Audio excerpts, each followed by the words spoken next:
السلام عليكم ورحمة الله وبركاته. الحمد لله رب العالمين والعاقبة للمتقين ولا عدوان إلا على الظالمين وأشهد أن لا إله إلا الله وحده لا شريك له وأشهد أن محمدا عبده ورسوله صلى الله عليه وسلم والصلاة والسلام على رسول الله صلى الله عليه وسلم. الحمد لله সকল প্রশংসা মহান আল্লাহ রাব্বুল আলামিনের, যিনি আমাদেরকে ফেজ 1 শেষ করার তৌফিক দান করেছেন। আমরা এখন ফেজ 2-তে চলে এসেছি আলহামদুলিল্লাহ।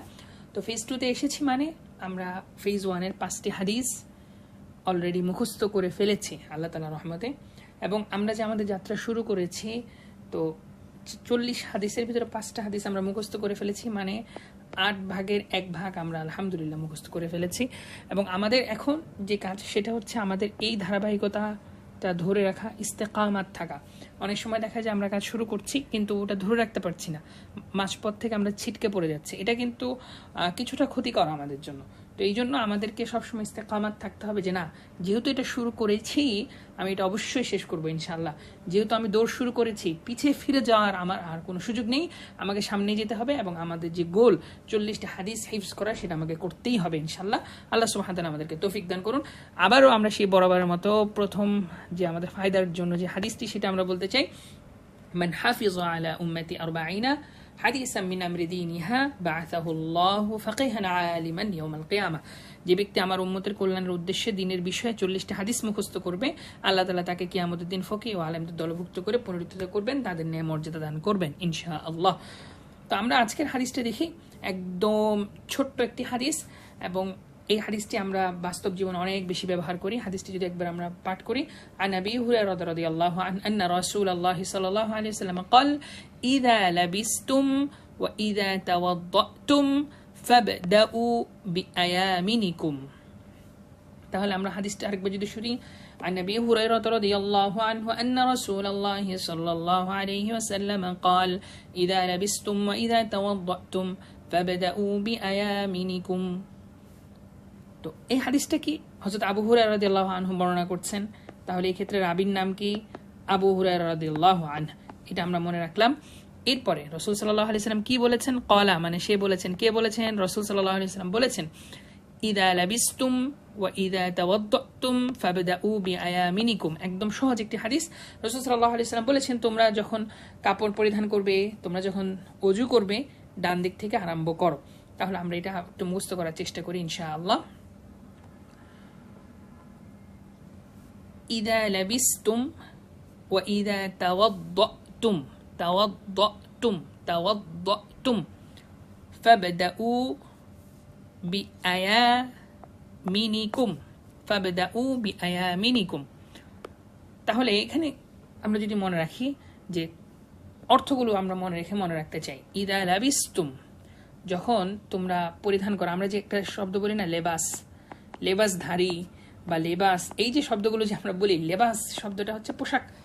তো এই পোশাক লিবাস শব্দ থেকে আসছে, সেটার ভার্বের একটা ফর্ম হচ্ছে ইদা লাবিস্তুম, যখন তোমরা পরিধান করো। তাহলে ইদা লাবিস্তুম শব্দটা আমরা মুখস্থ করে ফেলি। ইদা লাবিস্তুম, ইদা মানে যখন, যেই মুহূর্তে বা শুরু করার আগে, মানে যখন আমরা পোশাক পরছি। ইদা লাবিস্তুম, তোমরা যখন পোশাক পরো। ইদা এবং যখন তাওয়াদ্দাতুম, ওযু করো। ওযু শব্দটা আরবি ওয়াও উযু, সেখানে একটা ভার্বের একটা ফর্ম আসছে তাওয়াদ্দাতুম, যখন তোমরা ওযু করবে। তাহলে ইদা লাবিস্তুম, যখন তোমরা কাপড় পরবে, ওয়া ইদা তাওয়াদ্দাতুম, যখন তোমরা ওযু করবে। তাহলে আমরা এই শব্দ দুইটা মুখস্থ করে ফেলি আগে ইনশাআল্লাহ। তাহলে ইদা লাবিস্তুম শব্দটা আমরা বলি ইদা লাবিস্তুম, যখন তোমরা পোশাক পরিধান করবে। ইদা লাবিস্তুম 5 বার আমরা বলবো ইনশাআল্লাহ। ইদা লাবিস্তুম অর্থ কি? যখন তোমরা পোশাক পরবে। আচ্ছা ঠিক আছে, পোশাক পরা। আরেকটা কোন কথা ছিল? ওযু করার কথা ছিল। তাহলে ওযু করারটা কেমন হবে? ওয়া ইদা তাওয়াদ্দাতুম, ওয়া মানে এবং, এটা আমরা বারবার বলেছি, ওয়া মানে এবং, ইদা মানে যখন, তাওয়াদ্দাতুম যখন তোমরা ওযু করবে। তাহলে আমরা 5 বার বলবো, ওয়া ইদা তাওয়াদ্দাতুম ওয়া ইদা তাওয়াদ্দাতুম ওয়া ইদা তাওয়াদ্দাতুম ওয়া ইদা তাওয়াদ্দাতুম ওয়া ইদা তাওয়াদ্দাতুম। তাহলে শেষ হয়ে গেল আমাদের দুইটা অংশ। একটা হচ্ছে লেবাস বা পোশাকের কথা বলা হচ্ছে, আরেকটা কথা বলা হচ্ছে, অজুর কথা বলা হলো। তাহলে যদি আমরা বলি, তাহলে লিবাসের জন্য আমরা কি বলবো? যখন তোমরা পোশাক পরিধান করো, কি হবে? ইদা, যখন, পোশাক, লেবাস, লেবাস থেকে লাবিস্তুম, ইদা লাবিস্তুম। এরপরে এবং, এবং আরেকটা কি? অজুর কথা আমরা বলছি, অজু, তাওয়াদ্দুম। তাহলে ইদা লাবিস্তুম ওয়া ইদা তাওয়াদ্দুম, ইদা লাবিস্তুম ওয়া ইদা তাওয়াদ্দুম, ইদা লাবিস্তুম ওয়া ইদা তাওয়াদ্দুম, ইদা লাবিস্তুম ওয়া ইদা তাওয়াদ্দুম, ইদা লাবিস্তুম ওয়া ইদা তাওয়াদ্দুম। এই অংশটা আমাদের শেষ। তাহলে আমরা যদি অর্থটা করি, যখন তোমরা পোশাক পরবে এবং যখন তোমরা অজু করবে, কি তখন আমাদের কি করতে হবে? ওটাই বলা হচ্ছে ফাব দা উ, তোমরা শুরু করো। ফাব দা উ, ফাব দা উ, তোমরা শুরু করো। বি আয়ামিনিকুম, তোমাদের ডান পাশ থেকে। আইমানুন বা ইয়ামিনুন, এই শব্দটা আমরা বলে থাকি যে ডান পাশ বোঝানোর জন্য। এখানে বহু বচন ব্যবহার করা হচ্ছে, তোমরা যেহেতু বলা হচ্ছে তোমাদের ডান পাশ। তাহলে ফাবেদা উ, তোমরা শুরু করো। ফাবেদা উ, ফাবেদা উ, আরম্ভ করো, শুরু করো। ফাবেদা উ, ফাবেদা উ, ফাবেদা উ, ফাবেদা উ, শুরু করো। ফাবেদা উ, শুরু করো। ফাবেদা উ, শুরু করো। ফাবেদা উ, শুরু করো। আমরা একটা বইয়ের নাম শুনে থাকবো, আল বিদায়া ওয়ান নিহায়া। বিদায়া মানে শুরু, শুরু থেকে শেষ পর্যন্ত বোঝানো হয়েছে। তাহলে ফাবেদা উ, ফাবেদা উ, তোমরা শুরু করো, শুরু করো। বি আয়ামিনিকুম, বি আয়ামিনিকুম, বি আয়ামিনিকুম, ডান পাশ থেকে। তাহলে শুরু করবে কোন পাশ থেকে? ডান পাশ থেকে।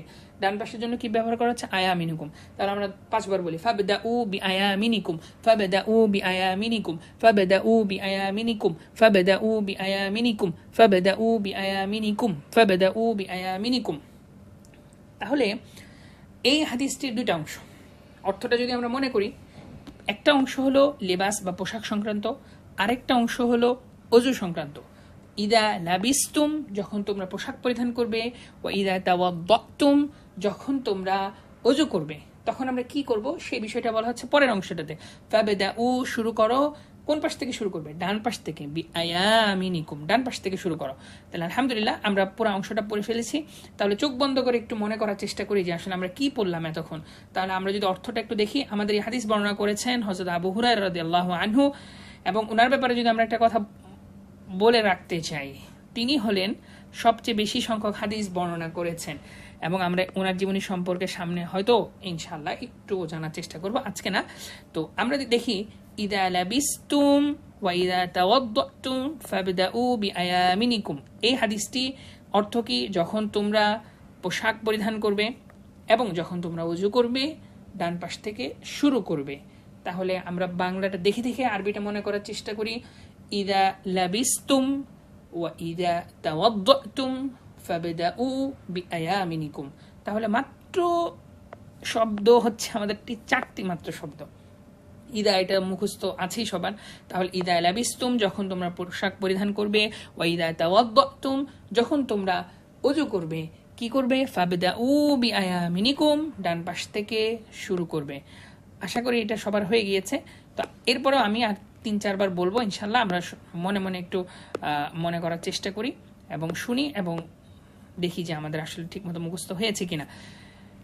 عن أبي هريرة رضي الله عنه قال قال رسول الله صلى الله عليه وسلم إذا لبستم وإذا توضأتم فابدأوا بأيامنكم إذا لبستم وإذا توضأتم فابدأوا بأيامنكم إذا لبستم وإذا توضأتم فابدأوا بأيامنكم إذا لبستم وإذا توضأتم فابدأوا بأيامنكم إذا لبستم وإذا توضأتم فابدأوا بأيامنكم। আশা করি হয়ে গেছে। তো এখন এই হাদিসের বাস্তব প্রয়োগ আমরা কখন করে থাকি? তো আমরা একটা জিনিস মনে রাখবো যে রাসূল সাল্লাল্লাহু আলাইহি ওয়াসাল্লাম ডান হাত দিয়ে অনেকগুলো কাজ করতেন। যেমন আমরা হাদিসে বর্ণনা পাই যে রাসূল সাল্লাল্লাহু আলাইহি ওয়াসাল্লাম খাওয়ার সময় ডান হাত ব্যবহার করতেন। রাসূল সাল্লাল্লাহু আলাইহি ওয়াসাল্লাম পানির পাত্র ধরার সময় ডান হাতে ওই পাত্রে ধরতেন, অর্থাৎ ডান হাতে পানি পান করতেন। কাউকে কোনো কিছু দেওয়ার ক্ষেত্রে ডান হাত ব্যবহার করতেন, দেওয়ার ক্ষেত্রে, দেওয়া নেওয়ার ক্ষেত্রে ডান হাত ব্যবহার করতেন। মুসাফাহা করার সময় ডান হাত ব্যবহার করতেন। কোনো কিছু দিকে ইশারা বা ইঙ্গিত করার জন্য, আমরা যেমন দেখাই না যে ওই পাশে একটা জিনিস বা ওই দিকে একটা জিনিস, এই ইশারা ইঙ্গিত করার জন্য রাসূল সাল্লাল্লাহু আলাইহি ওয়াসাল্লাম ডান হাত ব্যবহার করতেন। রাসূল সাল্লাল্লাহু আলাইহি ওয়াসাল্লাম ডান হাত ব্যবহার করতেন কখন? যখন আমরা দেখলাম যে অজু শেষ করার পর তর্জনী উঁচু করতেন, ডান হাতের তর্জনী উঁচু করে আকাশের দিকে তাকিয়ে আশহাদু আল্লা ইলাহা ইল্লাল্লাহ এই দোয়া পাঠ করতেন। তাহলে আমরা দেখতে পাচ্ছি যে রাসূল সাল্লাল্লাহু আলাইহি ওয়াসাল্লাম কি করেছেন? ডান হাতকে অনেক বেশি ব্যবহার করেছেন। যত উত্তম কাজগুলো আছে সেগুলো ক্ষেত্রে রাসূল সাল্লাল্লাহু আলাইহি ওয়াসাল্লাম ডান হাত ব্যবহার করেছেন। এরপর রাসূল সাল্লাল্লাহু আলাইহি ওয়াসাল্লাম বাম হাতও কিন্তু ব্যবহার করেছেন, যখন ইস্তেঞ্জা করছেন, শৌচক কর্ম করলেন সেই সময়, এবং নাক যখন পরিষ্কার করছেন, নাক যখন ঝাড়ছেন, সেই ক্ষেত্রেও কিন্তু বাম হাত ব্যবহার করেছেন। তো রাসূল সাল্লাল্লাহু আলাইহি ওয়াসাল্লাম যে সকল কাজে ডান হাত ব্যবহার করেছেন, রাসূল সাল্লাল্লাহু আলাইহি ওয়াসাল্লাম যে সকল কাজে বাম হাত ব্যবহার করেছেন, আমাদেরকে খেয়াল করে সেভাবেই করতে হবে। স্বভাবতই কিন্তু আমরা ডান হাতে খাই, স্বভাবতই কিন্তু মানুষ আসলে বাম হাতে ওভাবে খায় না। তারপরে হচ্ছে শৌচকর্মের যে কাজগুলো, এগুলো কিন্তু স্বভাবতই মানুষ বাম হাতে করে।